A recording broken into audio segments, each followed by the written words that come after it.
Hey, Kyle's Wonderful here again with another wrestling review. This time it's NXT Level Up from July 22nd, 2022, recorded before this week's NXT 2.0 on July 19th in Orlando, Florida at the CWC. So we start tonight's action with two women that didn't make the cut on NXT 2.0 this week in the 20-woman Battle Royal. So it will be Thea Hale and Brooklyn Barlow. Thea has joined up with Chase U in the last month or so, and this will be her first match since then. So let's see if Andre Chase was able to teach her some new things. Thea Hale's only 18 years old, and she starts college in real life this next month. So she has mentioned on NXT before that WWE is allowing Thea Hale to attend college and train at the Performance Center at the same time. So I'm not quite sure what that schedule will entail, but maybe we won't see Thea Hale too much more after college starts in the this next semester starts. So I'm not quite sure what it'll be. Maybe they'll allow her to be at NXT every Wednesday, or I mean every Tuesday, so she can still be on TV. I'm not quite sure. So we'll just have to see. Thea Hale is 1-4, has a 1-4 record in NXT, winning her last match against Ariana Grace. So Thea Hale's on a winning streak after losing her first 4 matches.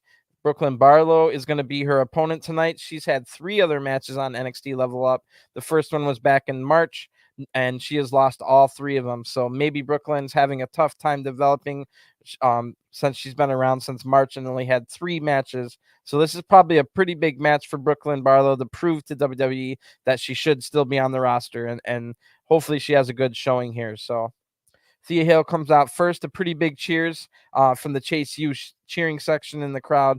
Andre Chase and Bodie Hayward come out with Thea Hale. They accompany her to the ring, and Thea Hale's all fired up. So Andre Chase has a notebook, and he's going over last-minute instructions with Thea.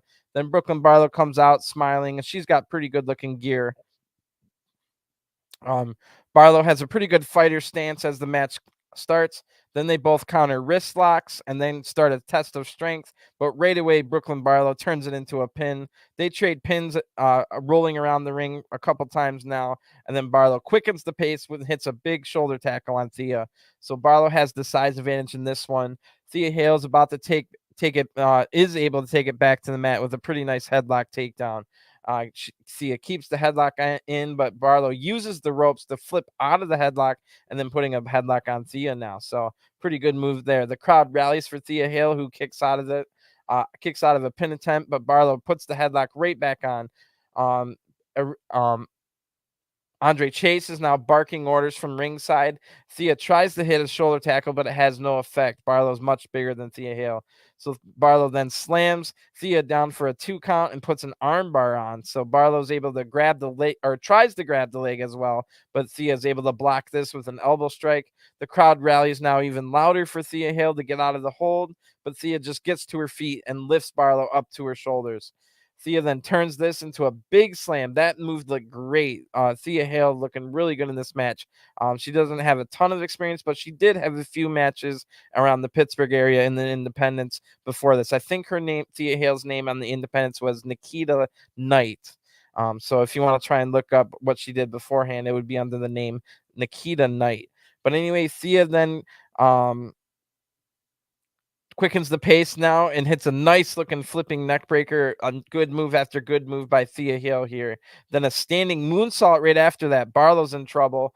Thea Hale then goes right off of that into a nice looking tornado DDT for the 1-2-3. So great match here. The winner of the match by pinfall is Thea Hale. Really good match from Thea Hale. Brooklyn Barlow, I thought, looked decent in the ring. She definitely looks like a wrestler. She had a great stance before it started. The headlock takedown was really nice. And I think Brooklyn Barlow could do some more stuff. So not everybody develops super quickly. You sometimes have to give people time. It's only been since March since she had her debut, and I think that was her first match ever. So now this is the 4th match Brooklyn Barlow's had. She's lost all 4 of them, but she continues to improve in each one of them, and I think that WWE is going to give her a little bit more time. She's got a good look to her as well. And like I said, she looks comfortable in the ring, which some people you can't say the same for. That's something you can't teach. You can't teach people to be comfortable. You can't teach them to be natural in the ring and have a good fighting stance before it even starts. Like, I'm sure WWE didn't even really teach her that. Otherwise, we'd be seeing that from a lot more of these recruits. That's just natural from Brooklyn Barlow because she understands she's in a fight. This is like a sport kind of deal where some of the women shy away from taking bumps and don't really want to get hit, and then they kind of just do moves. They don't really look like they're in a fight. So I would definitely say Brooklyn Barlow looks good in the ring. I would just like to see her develop some more moves as we go here. So Thea Hale already has a pretty good move set in her arsenal, which tells you she was trained at that wrestling school in Pittsburgh before coming to NXT. So now in the back, 3 weeks in a row now on NXT Level Up, we get a promo after the first match from somebody in the main event. So I love that.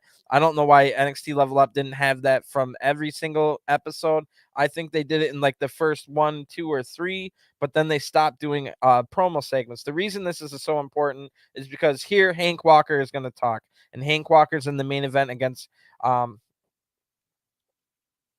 Hank Walker's in the main event against Duke Hudson. So before I tell you what he says, Hank Walker wasn't very good in his promo here. He was kind of mumbling and quiet through there. Wasn't a natural, but that's the whole point. That's the exact reason NXT Level Up even exists in the first place. It's not just for the matches. It's also so you can practice your promo skills and your talking skills. And it's important that, I mean, not important, but the benefit of having NXT Level Up is it's not on national TV. You're not embarrassing people that we want to have people cheer for and be get behind later on when they are seen on national TV. So I guarantee you, there's probably not much more than maybe 20 to 30,000 people in the entire world that even watches Level Up. It might even be lower than that. So I know, like, even me doing these reviews is never going to get big numbers because nobody really watches the show to begin with. Nobody knows any of these lower level recruits in the performance center, and that's fine. This is a development event. This is a developmental system. This is all the rookies. A lot of these people are having their first matches here in Level Up. Sure, we bring in some good wrestlers that so that they can, of course, have people to train with and lead them through matches at the beginning. So that's important too. But um, it's just important to give people not only time in the ring, but also doing promos in front of that are going to be on TV and be critiqued on social media by the few people that do actually watch Level Up. So, but still not be in front of the 95, 99, maybe even 99% of the people that watch NXT 2.0 don't watch. I think it probably only 1 or 2% watch Level Up every week. So anyway, Hank Walker's in the back. He's in the main event against Duke Hudson, and Hank Walker says, I make the most out of any opportunity. Excuse me. I make the most out of any opportunity I get. Tonight I got Duke Hudson. He's bad. He's big, bad, and arrogant. But as my granddaddy always says, the bigger they are, the harder they fall, or something like that. I couldn't really understand what he said at the end, and I'm not able to rewind Level Up. It's like you watch it live and then you have to watch it. You have to wait like a week to watch it after that point. So Hank Walker mumbled through some of this, but like I said, that's why you have people cut promos on that Level Up so that they can quote unquote level up and become better, get more experience. So let me get a quick drink and we'll get into our second of 3 matches. Every single Level Up has 3 matches. No tag matches this week though. But there was a lot of women. All the women were basically involved in that 20-woman battle royal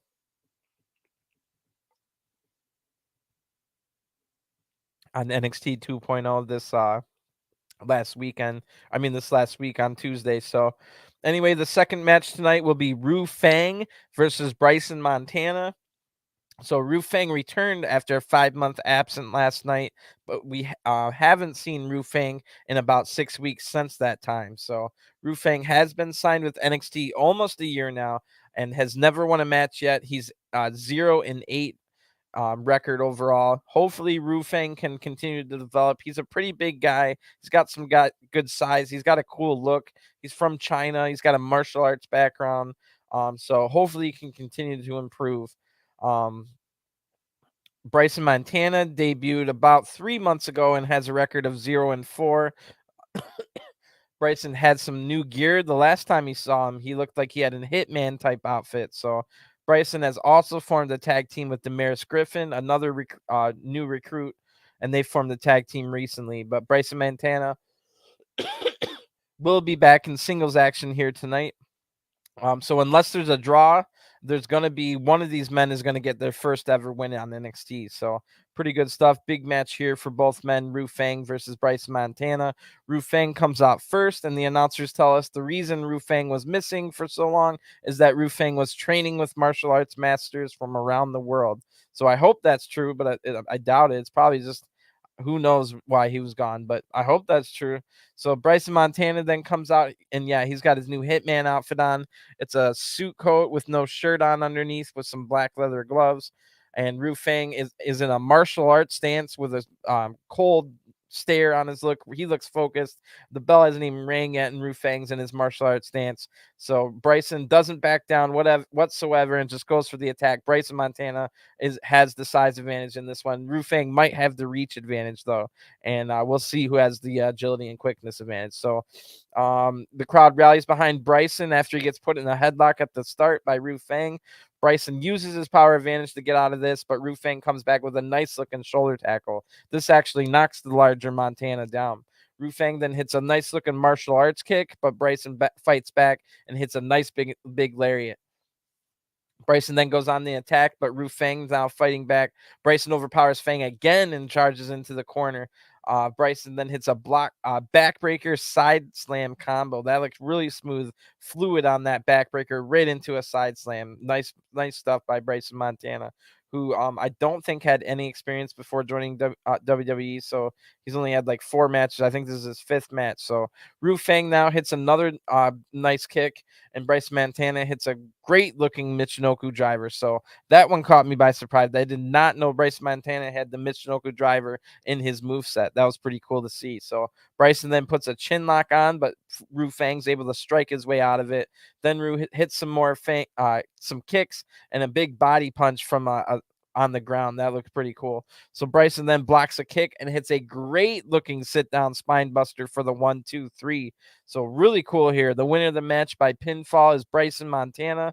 Very impressive match by Bryson Montana. He pulled out some advanced moves. I didn't know he had that kind of move set. So he's already got a really good look to him. He's about 280, 290 pounds jacked, but not too big to be like not agile as well. So he's got a cool look to him. He's got the new Hitman gimmick going. He's got a tag team with Damaris Griffin. So a lot of things on the up and up with Bryson Montana. Look for him to be featured on NXT 2.0 television on Tuesday nights a little more often. Meanwhile, on the other side of this, Feng really needs to start improving or he will be released, in my opinion. WWE has given him plenty of time, and he has shown no improvement in about a year on NXT now. And I still don't know why he was missing. Maybe he was injured, but we never got confirmation that Feng was injured for that 5-month span he was missing.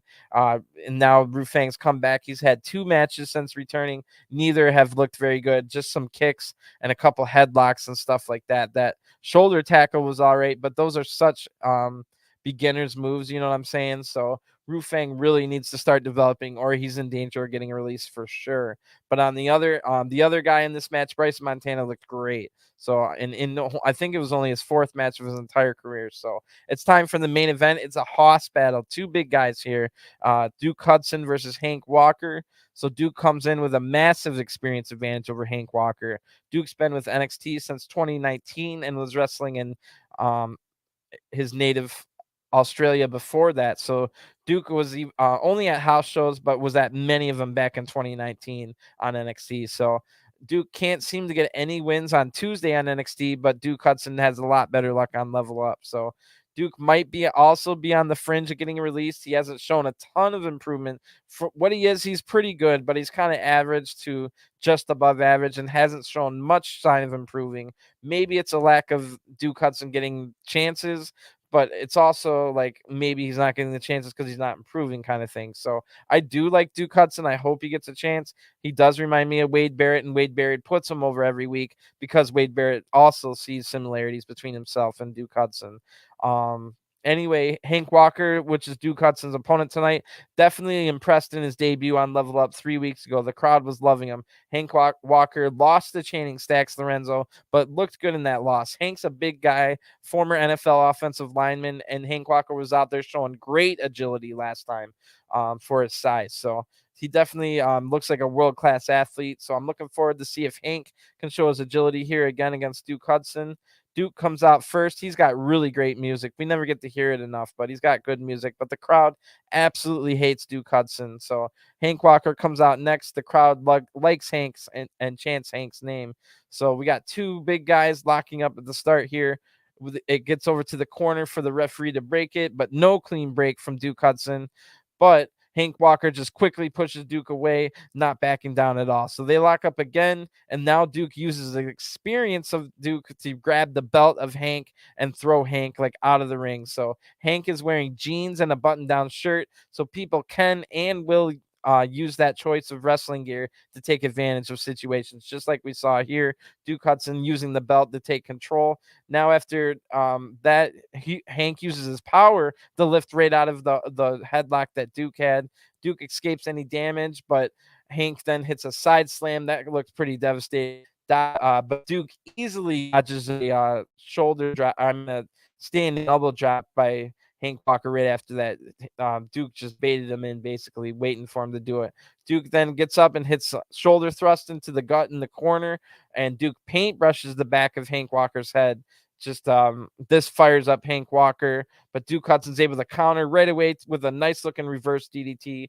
Nigel McGuinness called it the slop drop, like the Godwins used to use. I like that. So it was like that move. If you know what the slop drop is, I like that move from Duke Hudson. So Duke slams Hank then twice into the mat hard by Hank's hair. This fires up Hank now, who pulls the hair back and goes on the attack.